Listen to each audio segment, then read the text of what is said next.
Let's talk briefly about what is responsible for the young person's outbursts in the family. What makes the young person, the child, talk to you anyhow, talk rudely to you, break glasses, disobey rules, refuses all instructions, in most cases hit children, hit their peers, hit parents, and all of that. The first thing that comes to the mind of those who are not sufficiently informed about what happened is that every reaction you get for a child from a young person is a means of communication for them. Just like as an adult, you are hungry, you are thirsty, you go for water, or you ask someone to get you the cup of water to drink. That is how you communicate. You need something as an adult, you know how to appropriately pass the request by way of asking whoever you need such from. But for the children, in most cases, they do not communicate the way you expect them to communicate. So what I'm saying in essence is, for a young person who decides to communicate in that manner, you do not fault it. What it means is that as a parent, you need to have understanding on the manner with which your children can communicate. Sometimes communication can be silent. Withdrawal could be a means of communication. The child withdraws from engaging with the parent, engaging with everybody, engaging with even the siblings, and withdraws to somewhere. In most cases, it is something has triggered that. They are communicating to you. But if you ignore such communication, then it becomes a problem in your hand because you are not addressing the root cause. Today, there are 1,001 reasons why a child could become violent, could be aggressive at home, can demonstrate some measure of anger, get into destroying things, speaking to them, they don't want to listen to you, all sort of that. The mistake you will make is to ignore such, because a lot of parents agreed whether by default that when the child misbehaves that way, the only way to address that issue is by beating the child. That is not.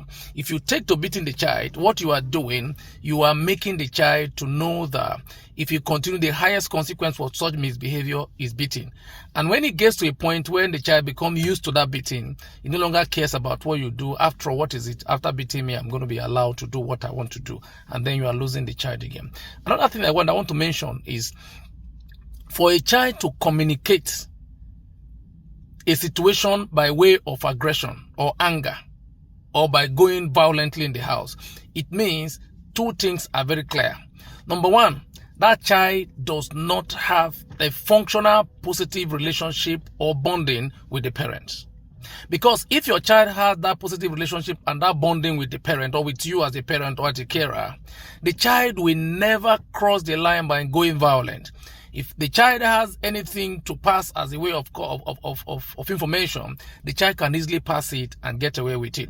But when they begin to go into being violent, doing things, that breaking things, getting angry and all of that, a number of things can be responsible for that. Number two, like I said, when a child gets to a point where the only means of communication is by being violent, by demonstrating anger, by trying to hit people, to inflict injury on people, what it means is that that child do no longer feel that that space is safe for them. And the moment those two conclusions are made in the mind of any young person, it becomes a very terrible situation for you, except you understand what it means to be able to take care of them. And that is why I want to share with you briefly. There are 1,001 reasons why a child can go violence as a way, or take violence as a way of communication to you as a parent or as a carer. I'm just going to pick one of it at the moment for just the sake of this brief communication with you. One is the concept of shame. A lot of people, so many persons no longer know what shame does to the family, what shame does to the growth of a child, what shame does to the psychology of a child. Shame can be inflicted or be orchestrated by you. Shame does not mean because the child is ashamed of stripping themselves naked or taking off their clothes. That's what I'm talking about here. For instance, a child is being constantly compared to their peers.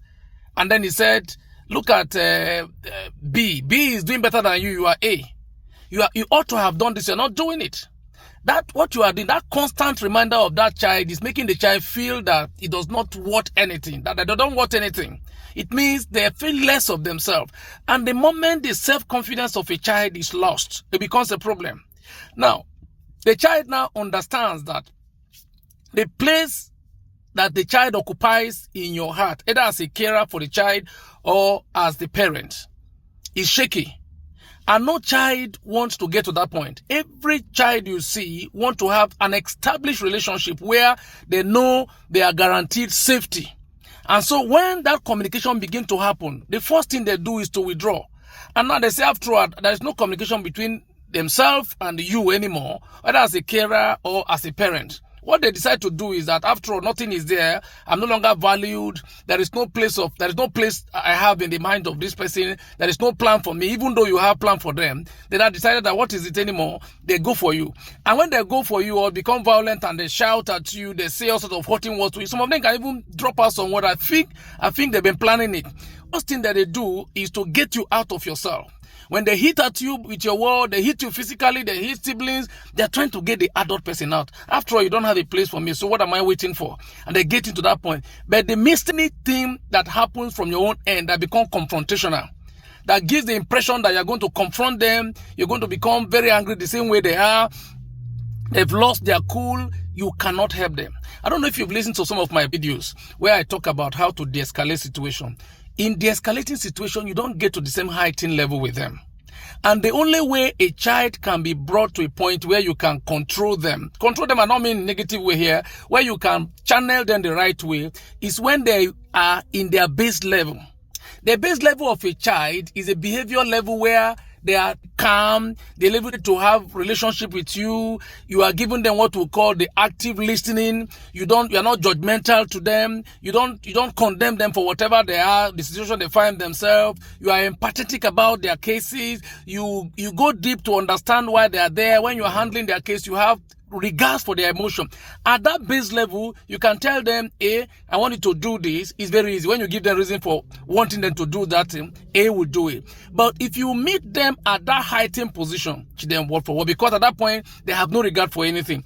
So the concept of shame is one of the reasons why you see children going violently in the house. And the only way to do in that situation when they are violent like that, that's what we call validation. You need to validate the child, whatever they are saying. For instance, a child says to you, I hate you, mom. You don't just say, so you hate me. That's all right. If you hate me, then come and see. Let me see what's here. You go for them and you hit them, and then it becomes an exchange of you and your child. That a child who has lost control of himself, then you are saying, because you hate me, let me go with it. And then you have problem with the child. What you do in that case? For instance, the child name is A. And then A say, Mom, I hate you. I hate the day I was born into this family. I hate seeing you as a mom. I hate all of that. And he's not saying all those hate you. What the child is trying to do is to bring you out of yourself. The child is expecting, they are expecting reaction from you. If you react negatively, you've lost the trust. And it's like I said earlier, it is also a show of the sign that you have not been able to have a rebonding with the child. No positive relationship. That's why the child gets to that point. What you do in such situation, when you see that the concept of shame is there, it's a very simple thing. If, for instance, the child said, Mom, I hate you. I hate to ever see you as a mom. The easiest way to de-escalate such situation, the name is A. You say, A, I know you are hurting. I know it is not you who hates me. I know it is another thing that is making you to feel hating like this, because I know you are not in the right frame of mind. If you're in the right frame of mind, I know you love mommy. You can't be doing that to mommy. You can't be saying that to mommy, but that's all right. I understand how you feel. I know it's hurting. Now, while you are saying that, you must have studied the child. I can't exhaust the whole of the thing here. I will subsequently be talking about it. There's what we call trigger. Trigger means what will bring the child anger out. What will get the child to a point where he has lost position with his base level. It's called trigger. That thing that will make the child to feel that I'm not happy anymore. This is happening. Something must have triggered. The child cannot just walk up one morning and start hitting you. Something must have triggered it. That's what they call trigger. We're going to talk about a whole lot of things that are trigger. If you know that this triggers a child, you don't need to allow that trigger to be around. If it is a movable trigger, because we have triggers that are movable. There are triggers that cannot be moved. There are triggers that can move. For instance, the trigger can be, I'll give an instance now, that it may not be in the area of anger now. It could be the smell of perf. Maybe the child had been abused in the past, and the person who abused the child has this kind of stature. The abuser wears, at the time the abuser abused that child, he has this kind of perfume that was wearing.